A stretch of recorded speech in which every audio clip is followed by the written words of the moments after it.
This is a special live edition of Backyard History, starring Andrew McLean, Fredericton Mayor Kate Rogers, New Brunswick MLA David Coon, Fredericton Poet Laureate Fawn Parker, New Brunswick MLA Luke Randall, and Fredericton City Councillor Cassandra LeBlanc. Stay tuned for a special Q&A at the end of the episode, hosted by the host of CBC Radio's Information Morning Fredericton, Jean Armstrong. So today we're going to be talking about a name that I think you guys all know, Muriel McQueen Ferguson. But you know how sometimes you've got the hit Hollywood movies, but before that they'll put out a prequel? This is kind of like the prequel, the story of someone that you know before she was famous. This is her meteoric rise to fame, which was right here in Fredericton. It was kind of an odd beginning to how I got started with this tale. I was at the Provincial Archives doing research, as I often do for Backyard History. And another person that it would be a regular there would be City Councillor Eric McGarity. And do you remember when you were in school, you'd have like a kid behind you at the desk and he would be like, "Hey, do you know the answer to question 14? Well, Councillor McGarity was like, "Hey, do you know when Fredericton women got the right to vote?" I was like, I don't know. Shouldn't you know this? But it got me thinking. I just assumed it was 1919 when it came in federally and provincially, right? But he cryptically said, "Oh, I think it was a lot later than that." So I started looking into this. I started going on a quest. I couldn't find it on the internet or easy ways like that. So I started digging through the archives documents, and I came across this really cool old poem on kind of like tattered paper, tape still on it where it had been stuck to a wall. And some of the lines in it said, "Then to the women, thought of their wrongs came flocking. 'Tis clear," cried they, "our mayor's a naughty, and as for our city council, shocking. Rouse up, sirs, give your brain a racking, or sure as fate will send you packing." So this poem was written for a victory party, and it was kind of an odd thing because I'm like following this old poem like a treasure map, except this isn't an old treasure map, right? This is from 1950. Like my grandparents were firmly adults by this point, right? But yet, I guess it kind of is a testament to how much work there is for to keep track of women's history, right? But I'm still after this like very basic question, and it took me on all of these dramatic twists through history, because not only did Fredericton women were very late to get the vote municipally, in a strange twist of fate, they'd actually, centuries before, been some of the earliest, not in just in locally, but in the world, to have the vote. But that right to vote was taken away, and then they became among some of the last Canadians to ever get this back. So Muriel McQueen Ferguson, it's this name we know so well, and she got her start here in Fredericton when she was a alderman. The word alderman is what we now call city councillor. I didn't see anything in the old sources calling her alderwoman or alder person. It was always the woman alderman, which is how the newspapers called it. So on November 28th, 1950, Muriel McQueen Ferguson had this lavish press conference at the luxurious Beaverbrook Hotel to announce that she would be the first ever woman to run for alderman in the election that would be happening that coming January. Local politics weren't particularly exciting at the time at Fredericton, unlike today. The same mayor and city council back then had been elected 6 consecutive times. But this time something different was happening. Something big was clearly happening in Fredericton. So Muriel McQueen Ferguson, she strode up to the podium in the limelights, not unlike today. She had all of these rapturous cheering crowds that packed the room. They included everyone from housewives to engineers to students to professors to plumbers to photographers, lumberjacks, and librarians. There were men, women, Catholics, Anglicans, and Jewish people. And when announcing her candidacy, she declared, it will be an exciting election. It would, in fact, not be an exciting election. Nobody would even put in their name to run against her. And so on January 11th, 1951, Fredericton made history when Muriel McQueen Ferguson was acclaimed to be, in the words of the Daily Gleaner newspaper, first woman to become alderman. That poem I found in the archives amidst her papers had been written by her friends to be read at her victory party that was happening that night. And it ended with the lines, Now we all proudly boast of our first alderman. To you I must give this toast, Muriel Ferguson. So only 2 years later, Muriel McQueen Ferguson was appointed senator, and she was launched into the national and soon the international spotlight. And that's kind of where her story the famous story of her kind of begins, with this quick rise to international stardom, walking into the limelight with cheering crowds and all this support that no one is even going to run against her. But, I mean, that's no way to start a story, is it? With the cheering crowds, how on earth did she become so popular in the first place? And this poem her friends wrote for her victory party, it begins with, When begins my ditty almost 6 or 7 years ago, to see the women folk suffer so from lack of vote, what was a pity. So before becoming a senator, before running unopposed to become a woman alderman, Muriel McQueen Ferguson had first led an effort to allow women the right to vote in the very... So Muriel McQueen Ferguson had first come to Fredericton in 1944. Before that, she had been a small-town lawyer, but she put that job aside to open a tea cafe in Grand Falls. So that was shortly after marrying her husband. Her husband got sick, and she closed down her tea cafe to go back to lawyering to pay the bills. But not long after he passed away in 1942, she saw something that changed her life. It was a job advertisement, and it said, Only men may apply. So this year is 1944, and the Second World War was on. The job that only men were allowed to apply to was called, this is a big mouthful, the representative in New Brunswick of the Enforcement Division of the Wartime and Prices Trade Board. So just imagine that on a business card. Basically, it was in charge of making sure that grocery stores didn't claim there was inflation in order to gouge customers on food prices.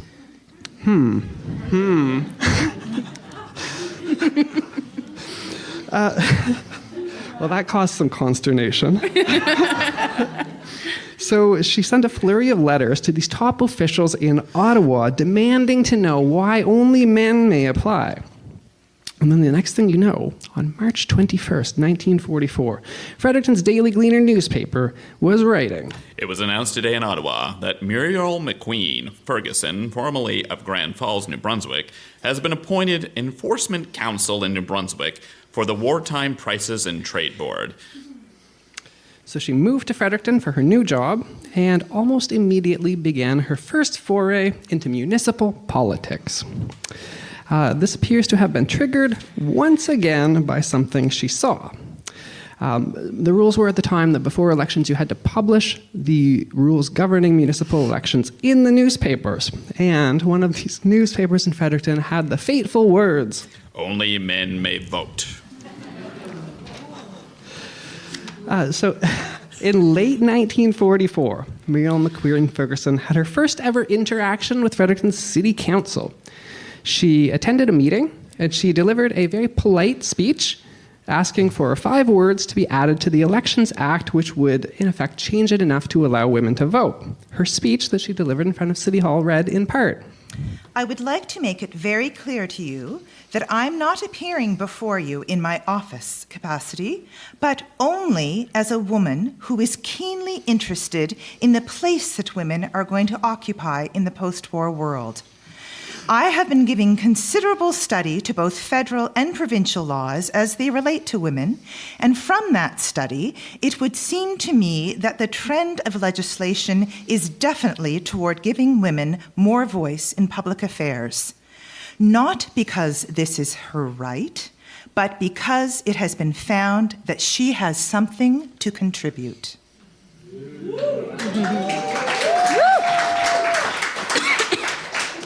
So she wasn't actually calling for a grand revolution here. I mean, this is the barest of minimums, right? So Miriam McQueen Ferguson, she went into this meeting incredibly well prepared. She had gotten ready for this meeting by writing letters to the Attorney General of all 9 provinces at the time. Well, 8 out of 9 provinces. Quebec was super opposed to women voting, so she didn't bother with them.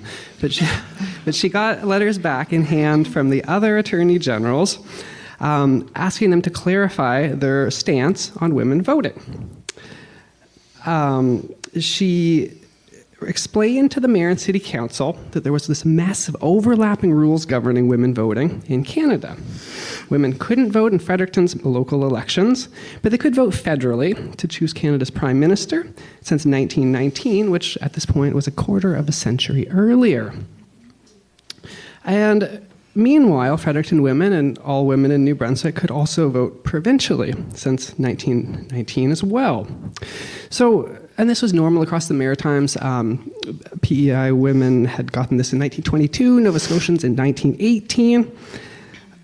But meanwhile, these women weren't allowed to vote in their city's elections, not in Fredericton, not in any other city in New Brunswick, although by contrast, they were allowed to in Charlottetown and in Halifax, for example, but only if they were housewives. Yeah. By all accounts, Muriel McQueen Ferguson was received very warmly by City Council and the mayor when she gave the speech to her face. As soon as she left the room, though, that attitude changed, and this poem described what happened next. Muriel McQueen Ferguson called upon the mayor, who sympathized in his dulcet tone, but when he shut the door on them, he wiped his brow and gave a groan. Shortly after, she received a formal reply from the city, and it said, "It is submitted that the law is fair. It would be unfair to stop proceedings now in progress. It seems like stopping a game in the middle and changing the rules before finishing it. City Council will therefore decline to ask for any change in the election law." So, yeah, boo. So Muriel McQueen Ferguson's effort to allow women to vote had been resoundingly rejected by being compared to a sports game. It wasn't always this way, though, because New Brunswick women had actually been amongst some of the first to vote in all of human history. So in a really genuinely shocking twist, it turns out that it might actually have been easier for some women to vote in the 1790s than in the 1940s. So 149 years before Muriel McQueen Ferguson's rejection at the hands of Fredericton City Council, way back in 1895, this bill called the Elections Act was passed. This is 11 years after New Brunswick was founded, and the voting rules at this time were remarkably liberal, if you were a man. Basically, in the beginning, any man could vote regardless of their income, their religion, their race. This might not sound like much to us today, but back then, only a tiny minority of rich property owners could vote normally throughout much of the world. So allowing men to vote if they were poor or a racial or religious minority was pretty genuinely shocking for the time. I actually couldn't come up with any other examples of such a liberal and progressive voting rules anywhere in the world at that specific moment. So that was just for the first 11 years, though. Then this thing called the Elections Act came in 1795, and it aimed to change that. It took the right to vote away from a lot of men, including poor men, black men, and Catholic men, which was a sneaky one because that managed to take out Acadians and Irish all at once. Indigenous men were actually allowed to vote under this law as long as they didn't live on reserves. but most did live on reserves, so, yeah. This right to vote would be taken away in 1899, and it wasn't given back until, get this, 1963.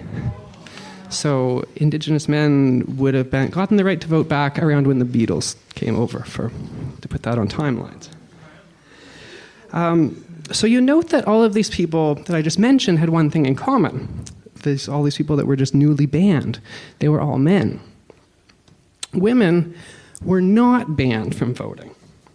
And I guarantee you this is absolutely 100% not intentional. I asked Elections New Brunswick about this. I think they probably thought that was a pretty weird question they got. So Elections New Brunswick, of course, is the body governing elections today. And they said, although women were not specifically excluded from voting at first, this seems to have been more of an omission than reflective of the intent to allow women's right to vote. So to translate this from civil servant speak into plain terms, they forgot women. I was talking to Jean Armstrong this morning, and she thought that was kind of funny too, and then she thought about it for like 2 seconds, and she was like, that's really sad. They forgot we existed. But that's pretty much what happened. So since women weren't actually banned from voting, some New Brunswick women actually did vote way back in the 1700s. So the academic Elspeth Tulloch wrote in her seminal book about New Brunswick's battle for equal rights called We the Undersigned that evidence does exist to suggest that a few women in New Brunswick, most certainly white women of certain means, did in fact exercise the franchise in the years between the first electoral legislation of 1795 and the revised legislation of 1843, when the franchise was finally and clearly restricted to men. So at that time, women voting was pretty much unheard of anywhere in the world. But I do need to preface that with the caveat that this is I'm very narrowly talking about a Eurocentric Western view, right?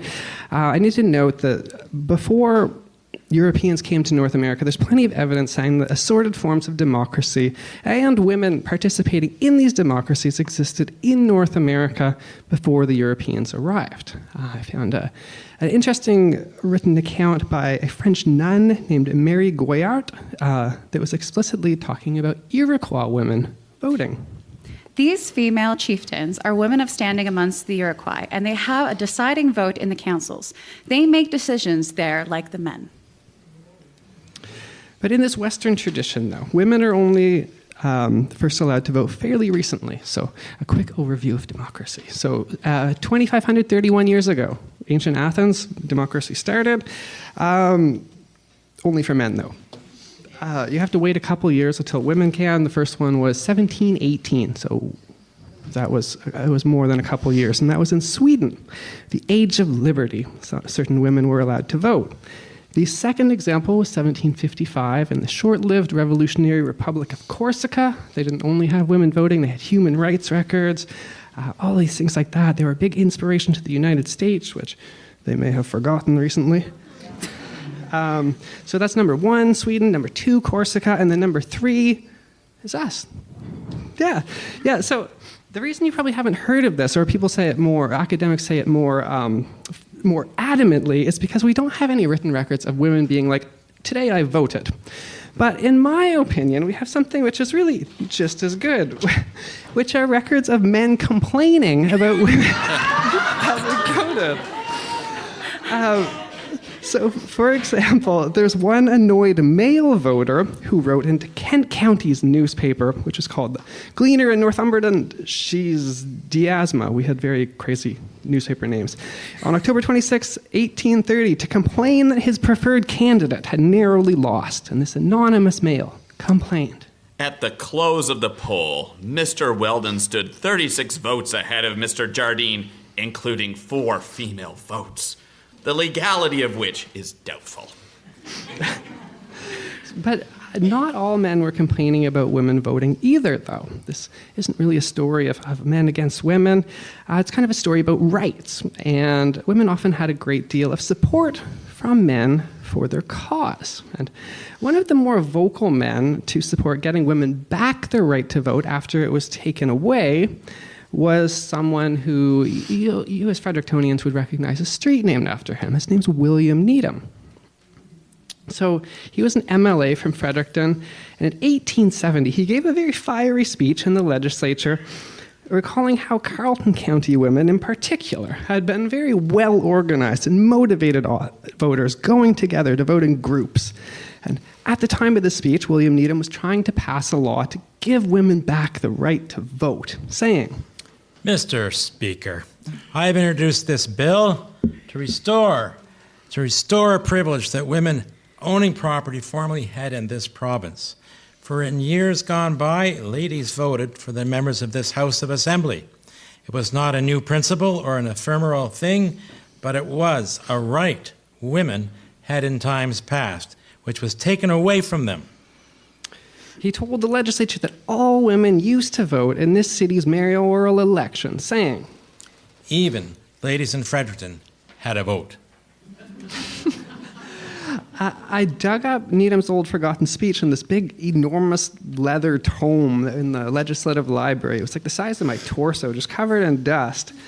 And he's reminding the legislature how Fredericton women had lost their right to vote. And he talked about it had happened during this particularly heated Fredericton mayoral election in which Fredericton women had organized and united to vote together to defeat this candidate running for mayor named Judge Fisher. I couldn't actually figure out what specifically the problem was with Judge Fisher in the context of the election campaign, but I once found this letter talking about Judge Fisher, and this is from someone that liked Judge Fisher. This is from a supporter. And he was saying that Judge Fisher lived in a huge mansion out Hanwell Way, I think it was, and he bought up all the farmland around it. And in the letter writer's words, Judge Fisher wanted to create a more genteel society. And this involved basically, you guys know what serfdom is, right? So he had bought up land with farmers on it, and he expected these farmers to work for him and upkeep his mansion for free. And the farmers were like, no, we're moving. So this letter writer, he was in support of Judge Fisher. He thought that New Brunswickers had done a horrible thing by just abandoning this poor man in his mansion and not working for free. So this kind of gives you some context about, I like the awe. So I think that can give you some context about why Fredericton women united to defeat this mayoral candidate named Judge Fisher. But Judge Fisher was furious at his defeat in that mayoral election. He vowed revenge on the women who made him lose this election. He went above the city of Fredericton to his buddies in the legislature to pass an amendment to that old Elections Act that had forgotten about women, to this time explicitly ban them from voting everywhere in New Brunswick. So in his 1870 speech, William Needham then brought up Elizabeth Beard. Now, Elizabeth Beard is another character in my book, Rebellious Women in the Maritimes. Actually, she's pretty resonant for today's time. She had fought in the American Revolution against the Americans. So, yeah, she was like 16 years old, I think, and got a ship she was aboard, a troop ship, got ambushed by Americans, and she mounted the cannons, and she was like tearing strips off of her dress to use as wadding and keep the cannons firing in battle. She ended up settled in Fredericton, actually, and finished up her life there. So this is who William Needham is talking about. By the way, her nickname was the Valiant Amazon, which is a pretty cool nickname. So William Needham talked about how she went into battle, and he said that she wasn't only a battler against Americans, but she was also a voter, saying, Would anyone say that women should not have the same privilege of voting as her husband had? You would have, with equal propriety, not have allowed her to participate in the fight against the Americans either. I can imagine my honorable friend representing Westmoreland going up to her and saying, "Oh, my dear, don't do that." And her replying, "If you don't like the wadding I'm putting into the gun, then you go up and do it yourself." I want to restore these rights. Elected officials voting on this have to view this question as a matter of right and wrong.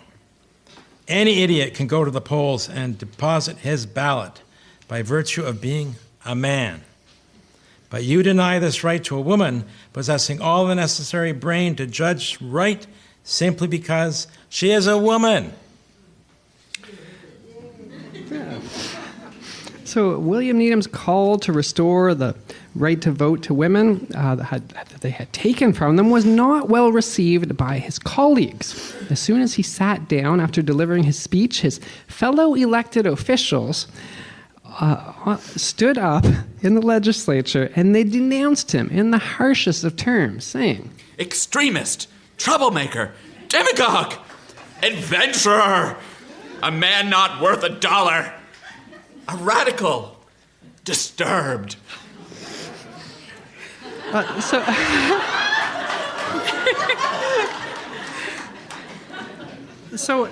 I was kind of thinking when I read this, so William Needham, by the way, he is a big guy, and he's being called these things by his colleagues on the floor of the legislature, right? So I was kind of thinking, how, for these women who had gone in when it was semi-legal at best, right?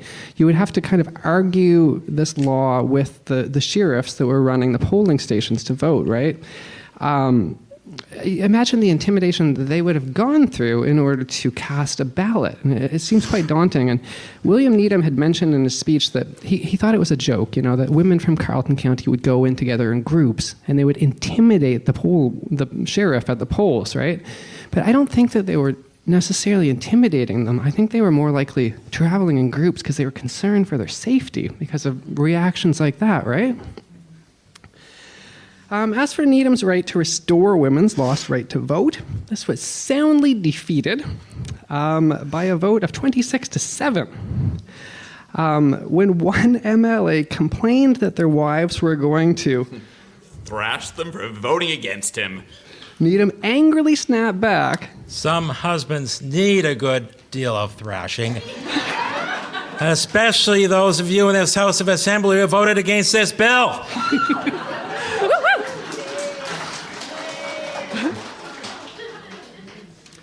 So William Needham's speech and this failed effort to get women back the right to vote that was way back in 1870. And I don't want to give you the impression that the fight just stopped there, because I'm going to go back to Muriel McQueen Ferguson for narrative purposes, but I kind of just want to emphasize that this continued all the time. There's decades and there's countless people from organizers to other elected officials who got involved in this fight. There was votes on this nearly every year, and some of them would be quite close, unlike that one.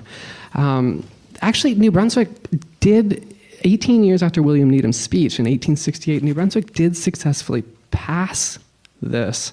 And that was kind of cool too, because the leaders of the Liberals and the Conservatives were both super opposed to this, but backbenchers united to pass this. And it still would have been one of the earliest ones in the world in 1868, but this holdover from colonial times called the Small Governing Council, an unelected body that everyone had kind of forgot about, like a zombie returned to life, and he managed to kill off this bill. So that would be one of the more unfortunate, closer ones. And like a lot of these things, I don't want to say it's just about politicians. There was a lot of grassroots organizing by women themselves, right? St. John, in particular, had a group called the Women's Enfranchisement Association with the iconic leader Ella Hathaway. So in 1909, she came up to Fredericton to talk in support of another bill to allow women the right to vote. And the events that happened that day ended up being the first time in New Brunswick's history that the word sexual harassment ever appeared in a newspaper. So she was supposed to be allowed to talk in favor of this bill in the legislature. So she goes in, and then the MLAs vote to not allow her to speak after she'd been permitted. She had her speech written. So she's up in the rotunda, and she's watching people talk about women's right to vote without participation from women. And these MLAs started writing, and they would write little letters, and they would send the pages up to get them and deliver them to her. And these it was not only just sexist stuff in these letters, it was sexual. This was like explicit sexual harassment in these letters to Ella Hathaway. So what did she do? She took them back to St. John and she published them in the paper. She called out these MLAs and she wrote in this article accompanying it, what would your mothers, your sisters, your daughters, and your wives think of this? Because I think that you are not very impressive men.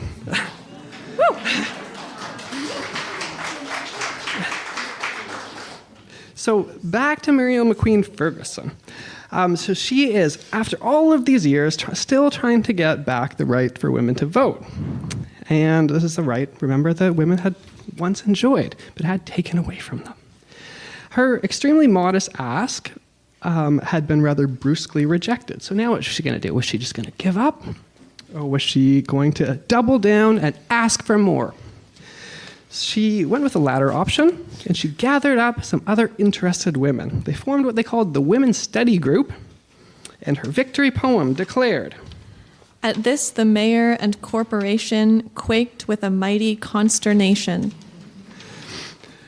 These 10 women were the ones that were celebrating Muriel McQueen Ferguson's victory speech. That victory speech, they all signed it. They autographed their victory speech. Their names on that faded yellow piece of paper were Betty Hawkins, Margaret Wilkins, Lillian Corey, Marjorie Thompson, Nora Toole, Margaret Hall, Nellie Moore, Jean Bailey, Samantha Doyle, Hazel Love, and Alice Olton. One of those women, Nora Toole, wrote, "In civic affairs in Fredericton, the right for all women to vote was achieved only after the Second World War. In this case, it was the woman who worked for and brought about the change. The Women's Study Group is the story of women's franchise in one small Canadian city." You might think, based on the name Women's Study Group, that they weren't exactly an action-oriented group. But that, in fact, would not be the case. According to their victory poem, Then into the street the study group stepped, smiling first a little smile, as if they knew what magic slept in their humble petition the while. This petition's pretty remarkable. It still survives up at the provincial archives in Muriel McQueen Ferguson's stuff. She kept it even after all these years and all this international globetrotting. And then she donated it to the archives. It's not in very good shape. It was clearly shows the effects of being taken around town. You can see marks from where it would have been splattered with ink, or from having gotten wet in the rain, sleet, or snow while the Women's Study Group was going through the streets of Fredericton collecting their signatures. And flipping through it, you see all of these dozens and dozens of pages of listing their names, their signatures, and their occupations. And ere 3 words of petition they read, you saw as if an army scribbled, and the scribbling grew to a scrawling, and the scrawling grew to a mighty signing, and out of the fountain pens the names came leaking. Great girls, small girls, lean girls, brawny girls, wearing brown hats, black hats, gray hats, tawny hats, grave old plodders, gay young friskers, and even gentlemen in whiskers.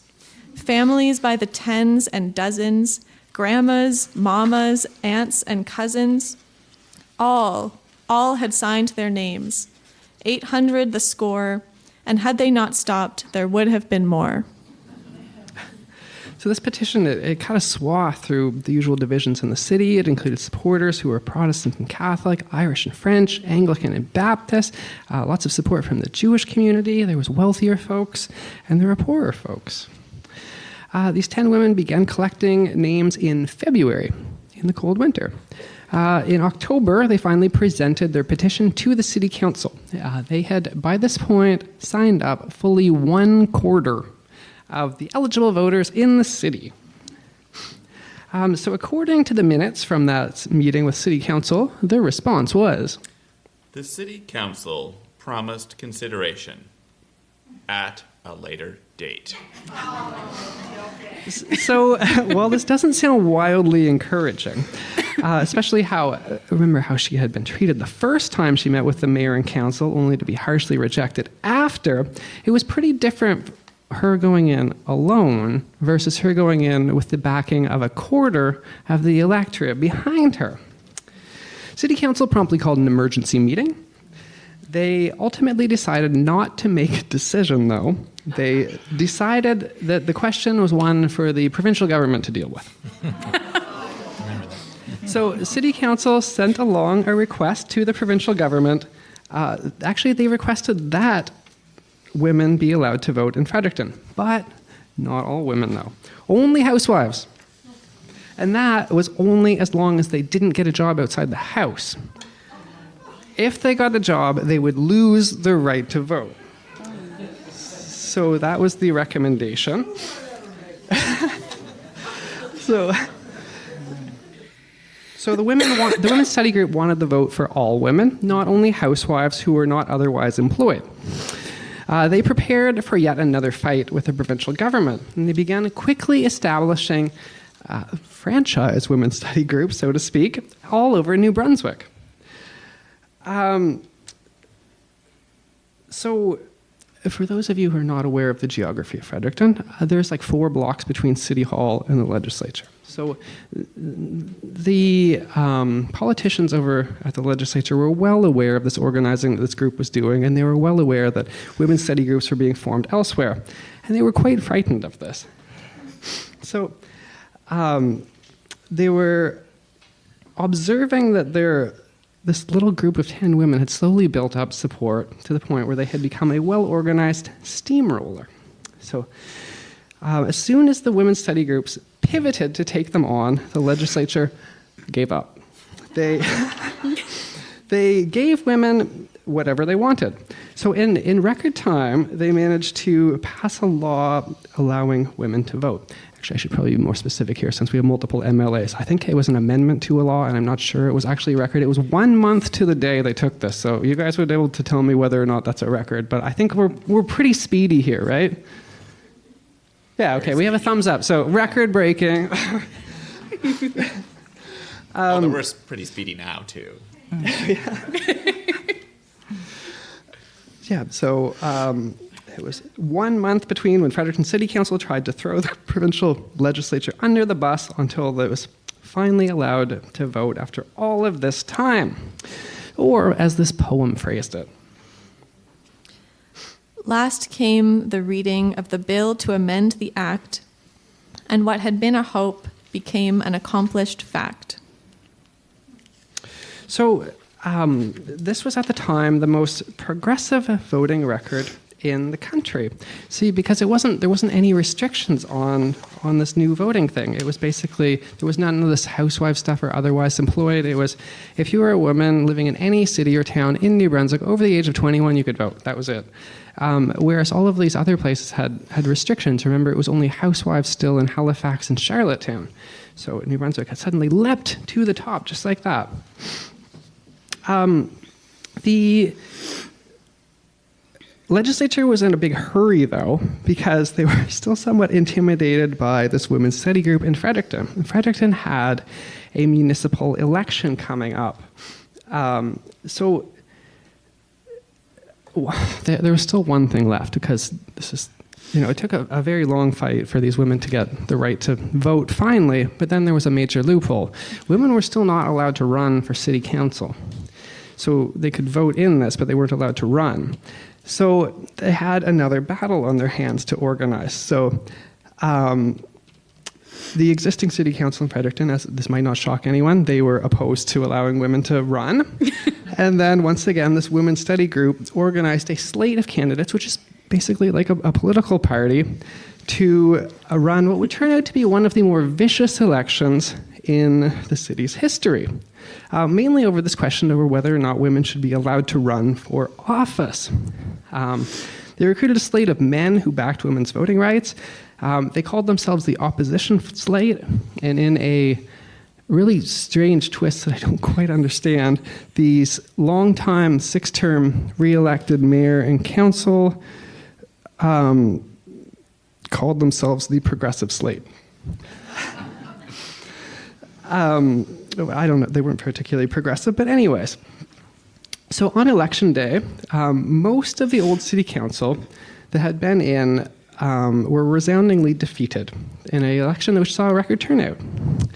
So that election happened January 12th, 1948. So this was a long way of getting back from what Eric McGarity had asked me. So the actual answer for his pub trivia question that he poked me at in the archives is January 12th, 1948. So I'll have to tell Eric. But We'll let him know. But anyway, so this set the stage for Muriel McQueen Ferguson's press conference in which she boasted her running would cause a lively election. However, by this point, she was considered such a formidable opponent that nobody would even run against her. So it wasn't long after her victory that we see the immediate impact of actually having women as elected officials. Nora Toole, who was one of the leaders of the Women's Study Group, recounted an incident that took place shortly after Ferguson had become the first woman member of City Council. I'd like to tell you the story of another incident which happened in Fredericton just last December. The Finance Committee of the City Council has introduced a bylaw providing for an annual increase in the wages of civic employees, a straight $100 a year pay boost for men and $50 for women.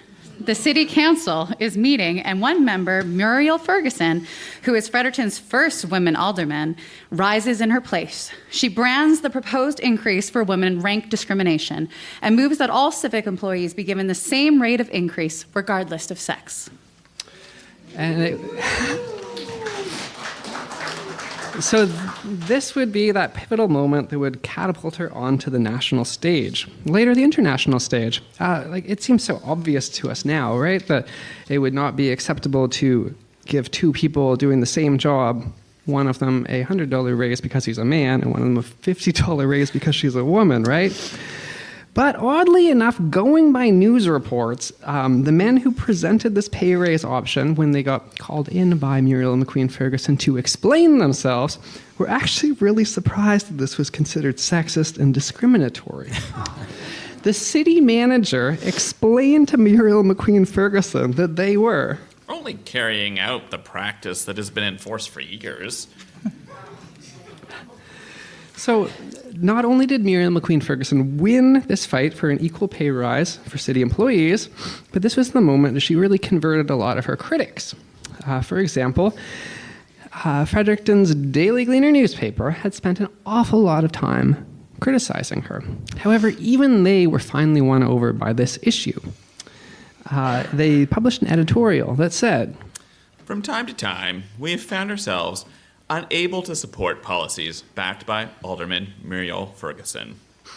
We doff our hat to her now for her spirited defense of the sex which she so aptly represents in the City Council chamber.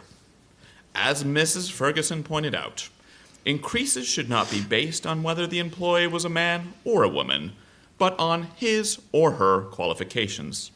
To do otherwise, she maintained, was rank discrimination, and we agree with her. There can be little question Mrs. Ferguson has turned out to be the most able member of City Council. Her views are always worth listening to, and she's never dull." So Muriel McQueen Ferguson wouldn't remain on Fredericton City Council for very long. Only 2 years later, she would be appointed to the Senate. And she would be the first ever woman to represent New Brunswick in the Senate, and she would later go on to become the first woman in Canada to become Speaker of the Senate. And it was in this position she really used to the best that it could be to become this high-profile advocate for the most marginalized people in society. She focused her energy on helping people who were often forgotten and looked down on in society.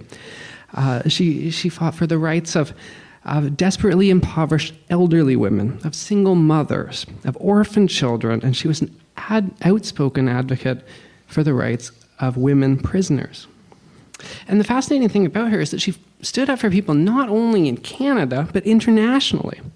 As a senator and the Speaker of the Senate, she traveled far and wide all over the world advocating for better treatment of the elderly and women prisoners. And in her boxes of stuff, she kept a lot of press clippings from these tours. So it was really she kept them from other places she traveled to when she was working for the Senate, right? So these aren't local or Canadian. There are ones from Tokyo, there are ones from Colombia, there's ones from the Soviet Union, New Zealand, Poland, Iran, depicting her particularly unique ability to, she would attend high-level functions, you know, those like fancy diplomatic balls, right?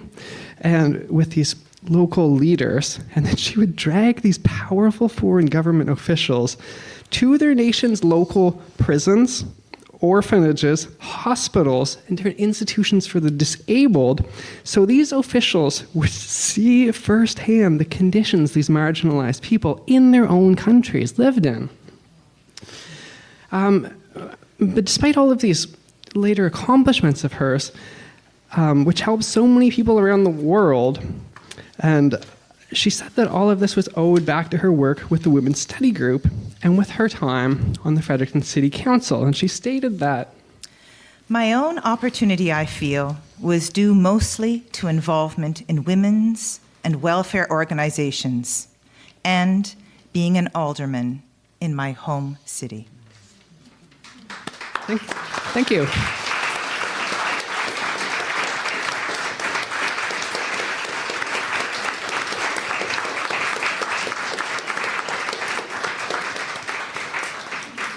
Let's give another round of applause to our amazing cast tonight. That was fantastic.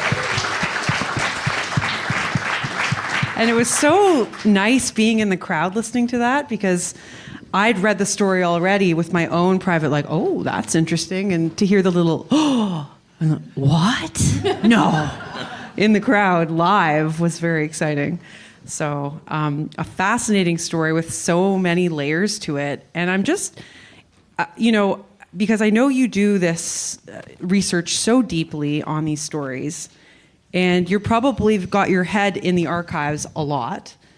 And so when you just, describe pulling out like this yellowed like petition, with like ink splatters on it and watermarks, and reading it for the first time. What is that moment like for you when you find these gems that make up the story? I've never found any like actual pirate's gold, but I feel like it's probably the same thing. Yeah. It's a lot of fun. I think that the research is the really fun part. The editing is the less fun part that comes after. But yeah, I feel like it's like a dig, right? And you don't really know where these things are necessarily going to take you. It's just like pulling a thread, right? And sometimes even the stories themselves will come up in odd ways. Like I didn't think I would be going back as far when I was asked that question by Councillor McGarity. I didn't think I'd go back to 1795, but anyways, it was like a fascinating story. And I don't know, I feel like sometimes I'm just like a little kid that's like pulling at their parents' pant leg and being like, hey, want to hear about this cool thing I found out? And that's kind of like what I'm doing with that all. It's kind of what it amounts to. I'm telling you a cool story that I found. Yeah, and Muriel McQueen Ferguson, if you're from Fredericton, her name is so familiar to people. But for you, did you know much about her before you started researching? No, not at all. I didn't even know she was a woman alderman, as the phrasing was at the time. Yeah. It seemed like, she was very much a larger-than-life person. So it was kind of like, I guess I kind of assumed she was just magically always this large figure. But so kind of the young prequel to the life of Muriel McQueen Ferguson was very exciting. Yeah, larger than life and so audacious for her time. Like here's this woman who is just 80 years ago, really. She's not taking no for an answer. She's collecting signatures. She's marching these women to the ledge. She's people are terrified of running against her. Like, what's the sense you got going through your research of the reception that Muriel was getting in Fredericton? What was there? People kind of thinking she's too audacious, or rah rah go Muriel? I think she was very good at cultivating allies, and I think that she was actually very disappointed when no one ran against her. Like when she had her first press conference and she said it was going to be an exciting election, I think that she was really relishing it, and she'd pack the room with all these supporters and cheering crowds and stuff like that, but I guess it was too much, and she freaked out the opposition. But she was definitely very meticulous, right? When I don't know how many people go to talk to city council and communicate with every attorney general in the country beforehand to have all of these letters in hand. But, there's certainly a huge level of digging into things on her part before she says anything, which is very impressive. Yeah. Mayor Rogers, for you, you grew up in Fredericton, so you know Muriel's name. But when did you start learning more about her? So many of us associate her with the Muriel McQueen Ferguson Foundation and Center that's on campus, and so very familiar with her work with intimate partner violence. I would have known as a political science student, that intrigued her story, even in that regard, intrigued me. I then became aware of a more social activism in which she was involved. She truly was a social activist and truly did fight the cause for marginalized populations, and so I was aware of that. Was not aware of, and knew that she was a senator, was always aware of Senator Ferguson and first female speaker of the Senate, so knew that, did not know her political history, her municipal political history in particular, until a time when I too became challenged, and some in the audience might remember my second term on council. I was the only woman on council and was very frustrated by that. And the quote that I read that really resonated about, it's not just because it's my right to be here for women. It's not just that it's women's right, it's the women's contributions and what women will contribute if we are here. And recognizing that term on council, we were making, I felt, some less than good decisions because we didn't have enough women represented, enough diversity in general at the table, but enough women represented on council. So I began doing some of my own research. At my swearing in on council, I spoke, it had been 70 years since she was first elected to council. So actually at my swearing in, I had done some research, found out she was part of this larger group of women who were able to get women the vote, and then who fought so that women could then run for council, and then she was the first woman to be elected. And so I had just uncovered all of that, and I spoke to it at my swearing in, and also said, in the ensuing years, only 12 women had been elected to Fredericton City Council. So for all of the advancement that they made in that time, the following 70 years were, not too much to be celebrated. I was the 12th woman to be elected to Fredericton City Council in 2012. So when I was elected as mayor in 2021, 4 additional women came onto council. So now there's 16 women who've been elected to Fredericton City Council since Muriel McQueen Ferguson. So, yes. And it does feel odd to cheer for that because the number should be much larger. Yeah. But nonetheless, it was an accomplishment. And, and I don't want to take up too much time, but as I was listening to how the effort that Muriel McQueen Ferguson made, I was thinking of when I came out in 2018 and spoke to the challenges of being the only woman on council and how that was impacting decision making. I felt women in this, and I was like, I'm done. Like, this is crazy. I'm not going to reoffer. It was women in the community who, and I didn't want to be done, but I thought, I can't continue like this. It was women who stepped forward and said, you have to continue, and we have to get you more women. Like, we need more women.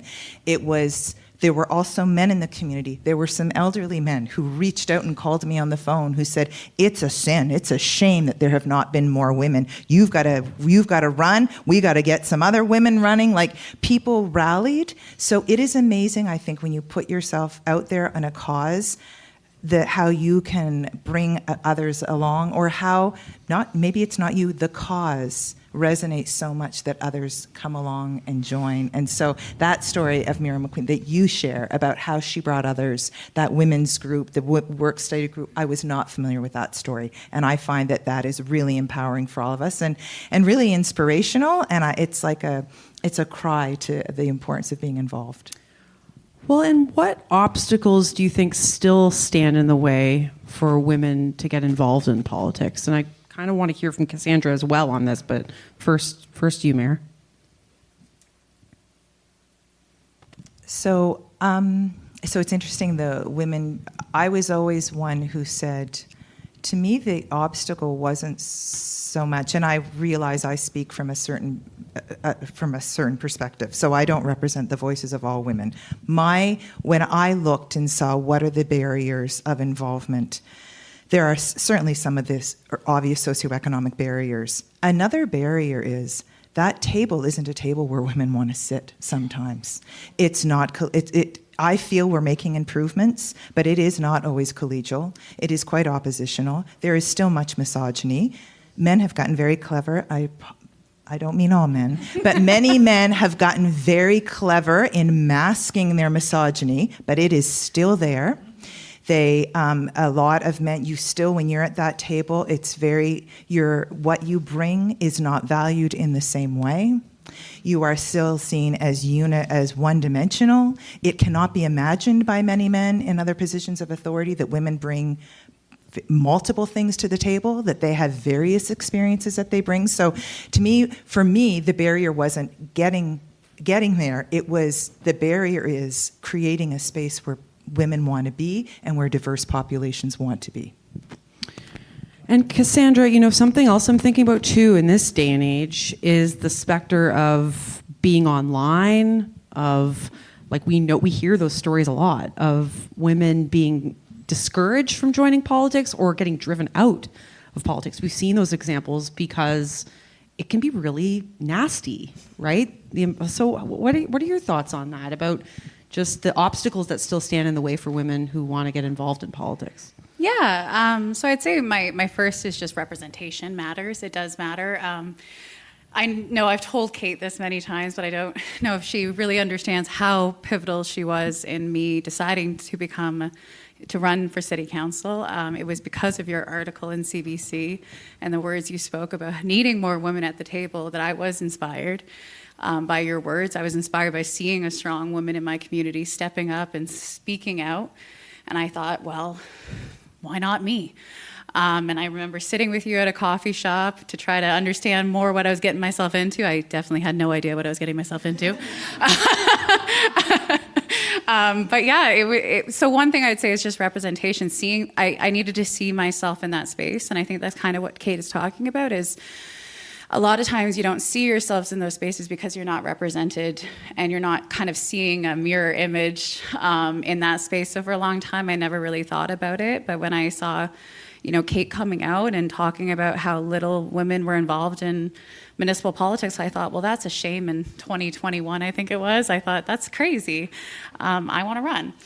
And then since I think I have kind of the added layer of, I was the youngest woman ever elected in Fredericton. So my kind of viewpoint has been not just a woman, but also being much younger than some of my counterparts, and being kind of both of those things sometimes playing against me. I'd say it's been hard. Social media is brutal. I've had, abusive phone messages left on my phone, calling me this, that, and the other thing, and talking about my age and the fact that I'm a woman. I've had people say horrible things about me online, and it is really difficult. And I can definitely resonate with what Mayor Kate said. You often feel dismissed. I know some of my colleagues don't feel that way about me and are very, listen to what I have to say, just like I listen to what they have to say, and try to really be open and listening to people. But there are a lot of times, whether it's, your colleagues or residents in the community or other places you end up in, you do have people sometimes treat you a lot differently than your male colleagues. And you have to put up with certain comments, and you have to put up with certain ways people kind of talk to you or talk down to you. And I've had the experience of being the only woman in a meeting, and all the men were talking around me and weren't actually talking with me, even though I was the representative in the room. So it can sometimes be really hard. I will say my eyes were opened becoming a city councillor in Fredericton. I do think the biggest challenge we face with women is staying in politics. It's not a secret. I don't plan to reoffer. And there's a lot of reasons why, and definitely one of them is how challenging it is to be put out in the public and to have people attack you very vocally and very viciously, to have your name dragged through the mud on social media in your small town you've lived in almost your entire life. It can be really hard, and it can be really hard to have your integrity questioned always, especially when you care so much about what the work you're doing and your community. And so it is, I think, our biggest challenge in society is getting women to stay. Thank you so much for sharing all that. And David Coon, you played, is it William Needham? Is that his name? William Needham. I am William Needham. Yes. And did you and Luke have to fight over who would play the ally versus the No, Matt made that decision for us. Man? I was told sexiest man, so Yeah. I was like, it's going to be a tough sell with David Right. Coon on stage with me, but I'm going to take a stab at it. Yeah. I thought you guys had to, rock, paper, scissors over that one or something. But David, so you played the role of this man. It's a remarkable story, really, about in 1870. Yeah. Him standing up for women and saying, I love that line. It's something like, men are idiotic too, and they cast ballots or something. Why can't women, Anyways, what did you, in terms of his role, what strikes you about his role in this story, I guess, and at the time that he is saying these things? Well, I mean, I think in every era you have politicians who go against the flow, who stand up, like, when I say the flow, what the kind of dominant thinking is in the legislature or out beyond in society, and he was one of those politicians, and good on him. So I didn't know the story, that part of the story at all, and so it's always good to discover these politicians who stand up and say the right things and fight for the right things. So it doesn't matter whether it's 1837 or whenever it was, or 2025. It's been, we think of history in a bit as if it's some other world, when really it's not. It's just our world before, and so we see some of the same things. There are people who will stand up and fight for what's right, and there are other people who will defend the status quo till their death. And so that has never changed, and I think it's always been the same. And in his case, one of the things I thought was, it's a shame that he didn't win the fight, that he didn't get his bill passed, and it took many years after that for it to happen. But and it was defeated roundly, as you saw with the numbers. But even so, that legacy, as these things always do, help create the foundation for those who come later to actually make the change. Well, how important do you think it is that men see this fight for women's equality as their fight too? Oh, it's essential. It's incredible to think about the fundamental differences. We're talking about, what Cassandra has been facing and other women politicians. I was in Tantramar and Sackville with Megan Mitton, who's our MLA from there, and we're just walking down the sidewalk when some guy kind of races by and starts shouting at her on the street about how terrible she is, and moves on, and it's like, what the hell? So, and that happens, it wasn't just a one-off thing. She gets the social media hate and the phone calls and the stuff on the street that happens, and some men who kind of follow her in a way to every opportunity they get to try and tear her down. It's been an education for me, that's for sure. Being so close to Megan in our work in the legislature and as members in the party, deputy minister, deputy leader, I should say, and to sort of over the last number of years see this reality that she's living every day as a woman in politics is eye-opening. So we have a huge responsibility. Luke, do you want to add anything to that, or are you witnessing some similar things in that respect? Speaking to my colleagues, the House itself, I just want to go back to what the mayor mentioned in terms of the council chambers. When I speak to my colleagues, they have a very different experience in the House too. Just the nature of the House and how oppositional it is. It's just a different emotional experience. What are you talking about? It's a different experience, and I think that when you look at the history of the House, we were talking about it here on stage.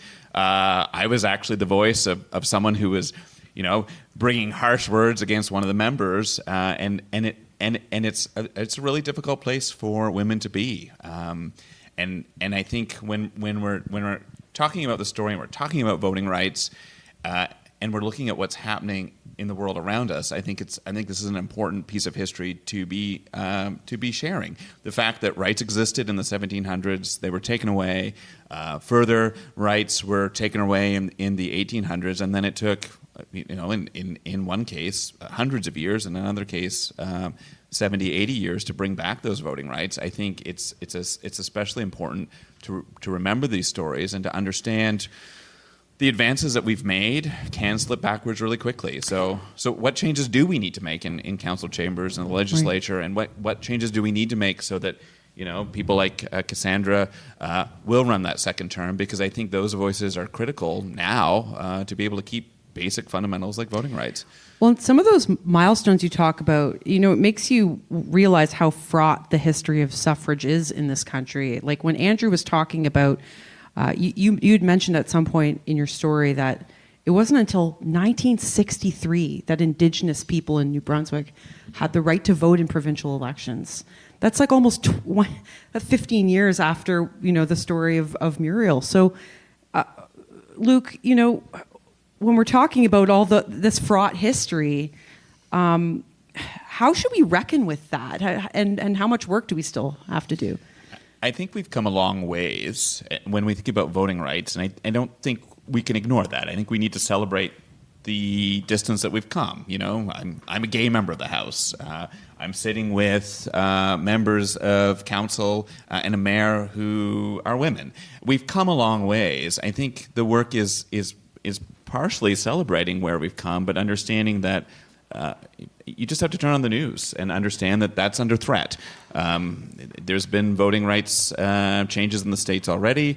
There's more that people are talking about there, and there's certainly chatter about alignment with those values here in Canada. So I think making sure that we're keeping those relationships going amongst us all and keeping those conversations going, attending events like this to understand where we are and what we have to protect. I mean, there's, yes, a lot of work to do, but I think there's a lot of work to do to keep what we've gotten.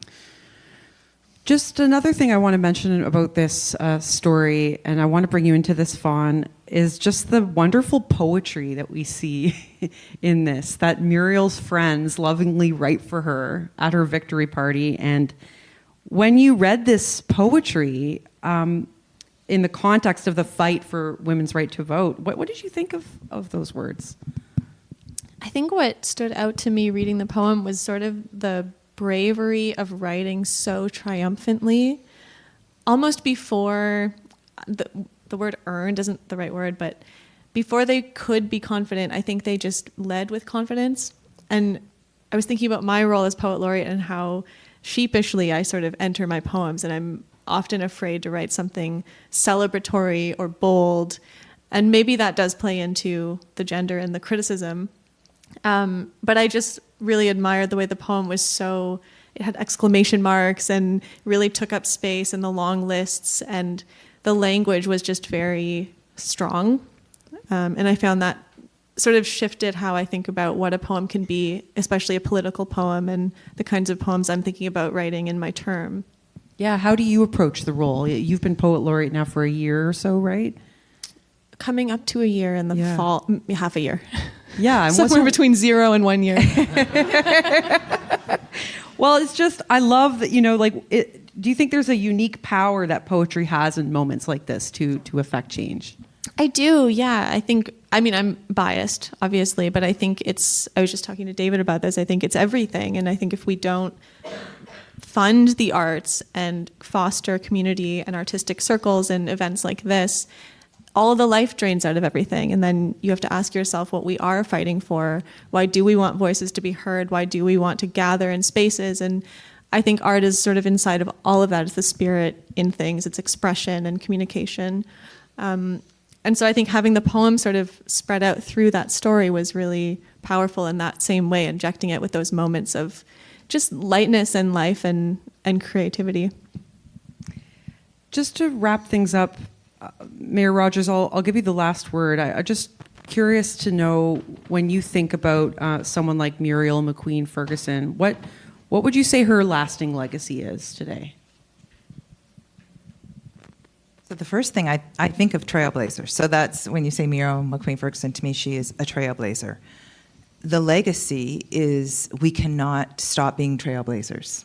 That even just, I think of the different waves of feminism and the breaking of glass ceilings and all of that. But it doesn't stop. Like we can't rest on laurels. We can't. Yes, we elected a woman mayor and 4 women to council. That could stop next term. It could go back to being an all-male council. It could. We are losing.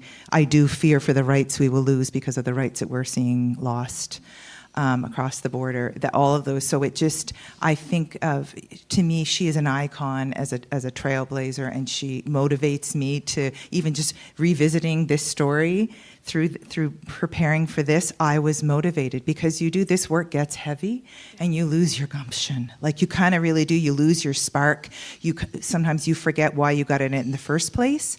And so hearing her story is a reminder of how important it is to stay at the forefront. Let's continue to blaze new trails for new people and new voices, because we need those voices. We need those perspectives. Let's blaze new trails of safety and security for people who are in public spaces. There are more trails to blaze. And so her legacy for me is she was a trailblazer, and I think she inspires us all to continue in her path and her journey. Thank you so much, everybody. So interesting. And thanks to Matt for putting on this great event. And to all of you for coming. That was Backyard History with your host, Andrew McLean. Thanks for listening, and stay tuned for another hidden story that happened in your own backyard.